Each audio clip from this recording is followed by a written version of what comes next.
Welcome into Buffalo Bills Weekly, where we're hitting you with the latest on the Buffalo Bills. He's Chris Brown, I'm Maddy Glab.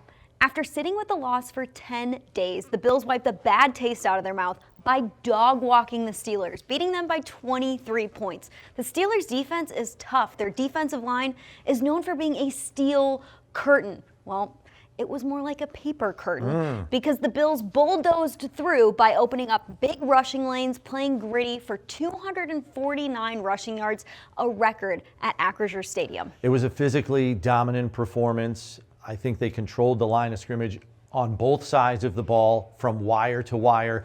The 249-yard rushing total is the only number you really need to use to reinforce that. And I think when you look at it, the Bills played better AFC North style football than their AFC North opponent. Which is crazy. You usually see the AFC North ground and pound, but it was Buffalo in this game. Buffalo's run defense was dominant. After struggling to stop the run all season, they had a statement game. Defensive coordinator Bobby Babich said it was a mindset of enough is enough. They didn't let runs get into the second level. They tackled at the point of contact and allowed a season-low 58 rushing yards when they were normally allowing over 140. Yeah, and we heard from head coach Sean McDermott after that game as well, and he said we repped it so much in practice that our players couldn't get it wrong.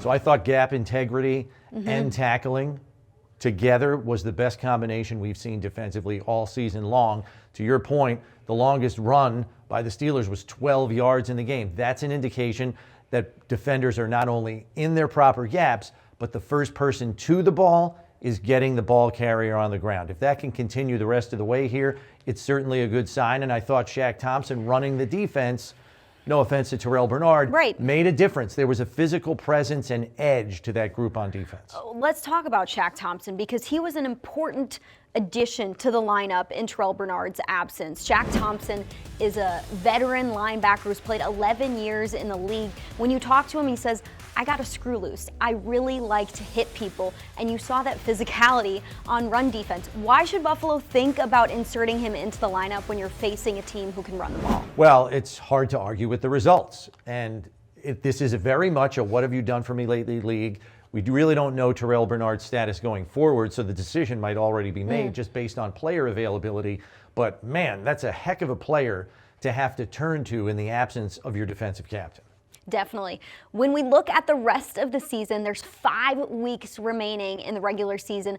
The Bills are in the playoff picture. They have the 7th seed right now with an 8-4 record. Buffalo's actually one of 4 teams in the AFC who's in the top 7 seeds with an 8-4 record. That means it's neck and neck, and a lot can change over the next 5 games, Chris. Yeah, it's a sprint to the finish now. The Bills squandered their 4-0 start with some unfortunate performances in the middle of the season, lost their lead, lost the division lead, and right now you've got to just put your head down, take it one game at a time, and hope by the time you get to the end of the season, you pick your head up and you're right where you want to be playoff seeding-wise.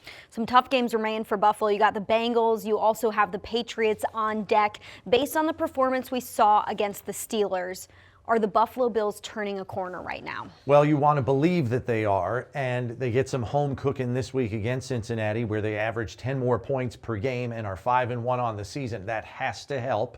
So looking at it that way, you want to back up last week's encouraging performance with another one. This is stacking win time of the season. The Bills are really good at stacking wins in December. We're going to talk about that more later in the show. But coming up next, we've got our Soundbite Roundup, the best sound from the week. And later on, Inside the Charge with Tre'Davious White, he gives us his dog of the week.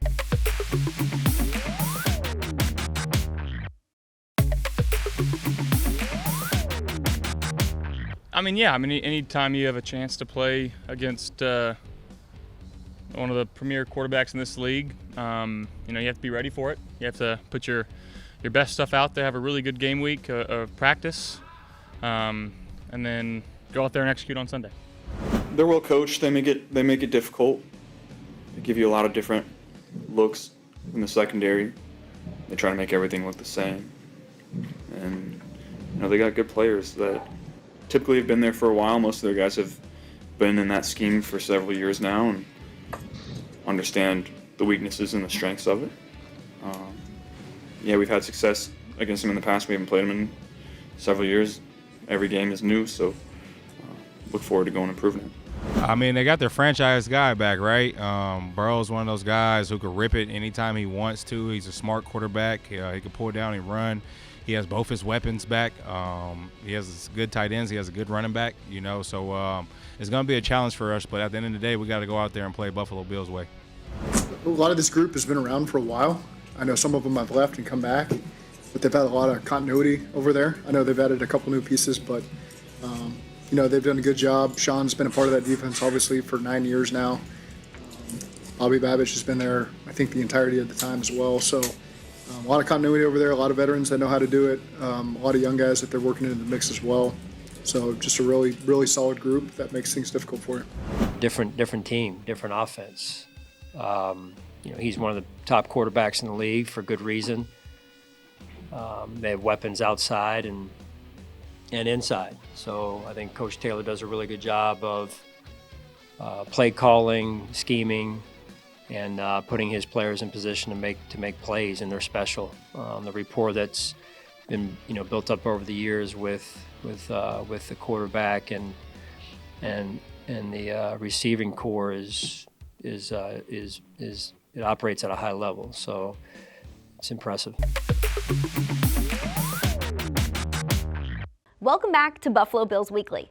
In the latest episode of Inside the Charge, Bills cornerback Tre'Davious White joins me and shares his dog of the week. It has to do with the part of Buffalo's offense who went absolutely bonkers against the Steelers. Welcome into the latest episode of Inside the Charge. I'm Maddy Glab, joined by cornerback Tre'Davious White. It's dog of the week time. Who is your dog of the week, Trey? Ooh. It's tough. This is a tough one. Our dogs of the week. We got a dogs of the week. Let's talk. We got to give it to the O-line, Maddy. Alec Anderson, It's who tough. hasn't played tackle since college, goes up against T.J. Watt and does his thing. Ryan Vandermark filling in too, does his thing. At left tackle, though. Yeah. Left tackle, Protecting that- your quarterback's blind spot. come on, let's talk about it. Starting against that defense. Josh Allen was kept clean. His jersey was it was like what? Dogs of the week. D-A-W-G-Z. Dogs. The O-line. I got to give it to the O-line. Those guys, even in the past game, I don't think, was Josh sacked? No, he wasn't sacked once. No. And coming off of a game where he was hit a lot. I mean, you got to know the offensive line that whole week was thinking, we're not going to let this happen again. Without two starters, he wasn't sacked once against the Steelers, who are top 5 in sacks. That's what I'm saying. Dogs of the week. O-line. I got so much respect for those guys. To be able to line it up each and every play when these D linemen are just trying to teeing off each and every play, and they're rotating guys in too. It's hard. I love CB. He had a historic day, but that O-line, the whole game, I got so much respect for those guys, man. So without any question, I gotta give those boys their credit. Like you said, they kept Josh clean. We ran for over 240 yards. You don't understand how impressive that is in an NFL game. It's so hard to do. It doesn't happen often. It don't. So to do it and do it on the road, weather game where we knew It was we windy. was gonna have to run the ball too. Mhm. So O-line, you guys, great week. Let's keep it Dogs going. of the week. Dogs. Alec Anderson, dog. And Ryan Vandermark, Dog. 2 dogs. Connor McGovern, Dog. dog. David Edwards. Dog. Cybo, Cybo. my Louisiana brother, is a dog. Yes. Those boys, they did their work this week. Let's keep it rolling. Don't go anywhere, because when we return, Chris Brown is previewing the latest games to remember as we look back and remember some of the best games in Highmark Stadium.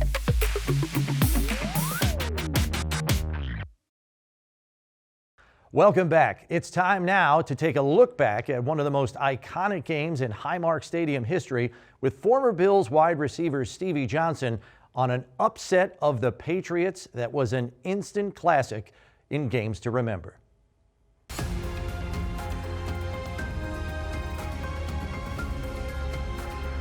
You guys, I have to believe, kind of wanted to show them right from the jump that you were going to be aggressive in this game, having lost the last 15 in a row. I know you guys weren't all around for all of those losses, but it was something that had built up with the fan base because they were there for all of those.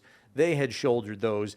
And the last meeting right over your shoulder in this building the previous season, it was a 34-3 result in their favor. Like, was there any of that you guys were holding on to kind of going into this game and using as extra motivation? Yeah, I mean, I can honestly say yes. Not necessarily saying we held on to that, but yeah, it's definitely in the back of our mind that these guys have been getting dubs on us like since the beginning, since we can remember. Yeah. So, I mean, who can we be the team to stop it? And when you had, like I said earlier, a coach like Chan Gailey giving us offensive freedom and then giving Fitzpatrick the reins, we felt like, hey, this is our time to make it happen, and, you know, we did it. Unfortunately, the next play on that drive, ball goes off Donald Jones' hands, and it gets picked off by Kyle Arrington going the other way. They go right down the field. It's 14-0. What's the mood on the sideline now? Hey, things happen. Okay. Things happen. So you're still Yeah. all right? Yeah. Like, you're not sweating it? Absolutely, no, not at It's all. early. Not at all. Yeah, you never really sweat anything until, you know, you was probably about 15 seconds left in the game. And All right, so your offense puts another drive together. You got a couple of receptions on this possession. Patriots playing a lot of man defense, as I mentioned. Chan seemed to feel good about you guys winning against man. I don't know if he was certain they were going to play that much man, but they were. yeah, Were you surprised? a little bit. It was kind of strategic, man. The last time they played, man, I felt like was that play they tried to stop me down the sideline, and then after that, it was more of a deception of man, but they was dropping back or running back. Okay. You know, so it was like press bail? Yeah. Okay. Yeah, but we was on it. Like Fitz, he was on it. We knew what to expect, so we were still a little step ahead, and then we ended up connecting later on. Yeah, so you guys backed up in a 3rd and 19. David Nelson gets you 5 yards, 3rd down to the 35. So now you're in no man's land at the Patriots 35. 4th and 14. Chan's going for it already. 4th and 14, down 14-0, which I totally get. Another tip pass gets intercepted. It's Arrington again. You guys were moving the ball, though. Like, so not terribly discouraged, even though it's another turnover. Like, Yeah. you're moving the ball. Right, and that's the thing that kept us going. Like, oh man, this happened again. We're not discouraged at all because again, Fitzpatrick is slinging the ball to us. You know, so we know there's opportunity. So yeah, it did go wrong right there, but we were still confident that we can move Yeah. the ball against this defense. Because Brady goes right down the field again. He hits Gronk. Now it's 21-0. But on the ensuing possession, you guys finally get on the board. You and David Nelson kind of help lead the passing attack on that drive. Before half, you got Devin McCourty on you, 1st and goal at the 11, and you just give him a jab step inside, and you just get him leaning just a little bit, and then you're outside, and the ball's already halfway there. Was that what was so amazing about Fitz? Because, like, it's one thing to read your receivers, but, like, he's just like, yep, he's going to win. I'm putting it there. And because, like, you turn around and, like, the ball's there already. Yo, CB, that's the magic, man. Like, we come out the huddle and he does this to me, this sign. Okay. And that means you do you. And he was so good to where he understood my moves and which route I was going to do, either a fade or a slant. That's why the ball was already there. All I need to do is move the DB a little bit. And my guy, Fitzmagic, was there to have the ball right where it needed to be. Okay, so it's 21-7 now. You jump in the stands down there, and you told me you had a little crew in the stands down there? Yeah, that was the wing team. Had to go Okay. support the wing team. Shout out to everybody, the Fly Guy Nation. Yeah. Okay. Yeah, because you sat there, you dropped the ball in your lap, and then you start making your wing sign, and we've seen that before. Fly Guys and Fly Girls, sorry. Yeah, okay. After Brian Scott comes up with a tip ball for a pick, offense is able to get in field goal range. You add another 3 points before the half, so it's 21-10. You guys had been hurting yourselves with penalties and turnovers, but you're only down 11 here at the half. You know you're getting the ball first in the second half. What's the vibe like in the locker room at halftime? These guys haven't been able to stop us. We've only been shooting ourselves in the foot, and we still got time on the clock. Plus, we got Ryan Fitzpatrick, so we're ready to go. Any talk at all about how you guys had just come back from 18 down at halftime the week before against the Raiders, or is that a different game? We're just worried about this one. Yeah, surprisingly, no. Okay. Nobody. I think that was wiped out of our memory as soon as we put the film on for the New England Patriots. Okay, fair enough.